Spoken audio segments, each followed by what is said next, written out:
Sebanyak 47 rumah warga di wilayah Desa Pancasari, Kecamatan Sukasada, Buleleng terendam akibat hujan deras pada Minggu, 11 Januari 2026. Tinggi genangan di tiap rumah mencapai 1 meter. Walau demikian air dengan cepat surut. Perbekal Pancasari, Iwayan Komiarsa mengatakan, hujan di Pancasari pada Minggu, 11 Januari 2026, berlangsung cukup lama, yakni mulai pukul 15 WITA hingga pukul 21 WITA. Kondisi ini memicu genangan air. Saking besarnya volume air, akhirnya berdampak pada terendamnya sejumlah rumah warga. Rumah yang terdampak tersebar di semua Banjar Dinas. Namun yang paling parah di Banjar Dinas Lalang Linggah dan Banjar Dinas Dasong, jelasnya, Senin, 12 Januari 2026. Rumah-rumah yang terdampak kebanyakan berada di pinggir jalan. Namun demikian, dalam waktu 1 jam genangan air dengan cepat surut. Beberapa warga ada yang mengungsi ke rumah kerabat. Astungkara tidak ada korban jiwa pada musibah ini. Sedangkan untuk kerugian belum sempat didata, imbuhnya. Genangan air di rumah-rumah warga menyisakan endapan lumpur setebal 30 cm. Walau demikian endapan lumpur telah dibersihkan dengan cara gotong royong. Mengingat saat ini masih musim penghujan, kita tetap mengimbau warga agar tetap waspada. Terutama di daerah rawan, yakni di Banjar Dinas Lalang Linggah dan Banjar Dinas Dasong itu, jelasnya.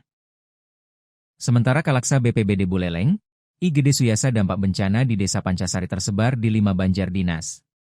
Meliputi Banjar Dinas Peken, Banjar Dinas Buyan, Banjar Dinas Lalang Linggih, Banjar Dinas Karma, Banjar Dinas Dasong. Di wilayah Desa Pancasari peristiwanya tidak hanya banjir, ada longsor juga. Satu rumah tercatat mengalami rusak berat pada bangunan palinggih akibat longsor. Ada pula satu rumah yang tembok penyengkernya jebol, ungkapnya. Diakui saat kejadian, ada beberapa warga Pancasari yang mengungsi. Namun hari ini warga sudah kembali ke rumahnya masing-masing. Untuk dampak kerugian saat ini masih dihimpun oleh staf desa.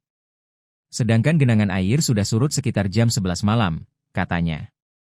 Selain di Pancasari, dampak bencana juga terjadi di beberapa titik. Bencana didominasi tanah longsor. Di antaranya Desa Ambengan, Kecamatan Sukasada berupa senderan jalan longsor dan menimpa dapur rumah warga. Longsor juga terjadi di Desa Munduk, Kecamatan Banjar yang menimpa rumah warga dan 2 sepeda motor milik Made Widarsana. Akibatnya Widarsana mengalami kerugian 15 juta rupiah. Longsor juga terjadi di Desa Galungan, Kecamatan Sawan. Longsor mengakibatkan pondasi sanggah kemulan milik warga bernama Wayan Sentana mengalami kerusakan. Akibatnya ia mengalami kerugian senilai 5 juta rupiah, sebutnya. Selain longsor, pihaknya juga menerima laporan pohon tumbang yang terjadi di SMPN 3 Seririt. Pohon berjenis beringin itu menimpa gedung TIK sekaligus perpustakaan dan pengelolaan sampah hingga tembok penyengker halaman sekolah. Gedung tersebut mengalami rusak berat dan hampir roboh, sehingga mengancam bangunan di depannya.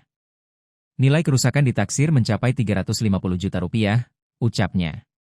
Lebih lanjut, Suyasa meminta masyarakat agar tetap waspada. Sebab cuaca buruk masih berpotensi hingga Februari 2026.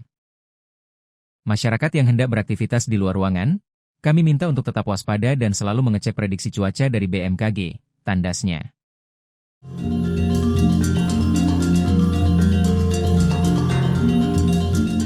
Download Tribun X sekarang, menghadirkan lokal menjadi Indonesia.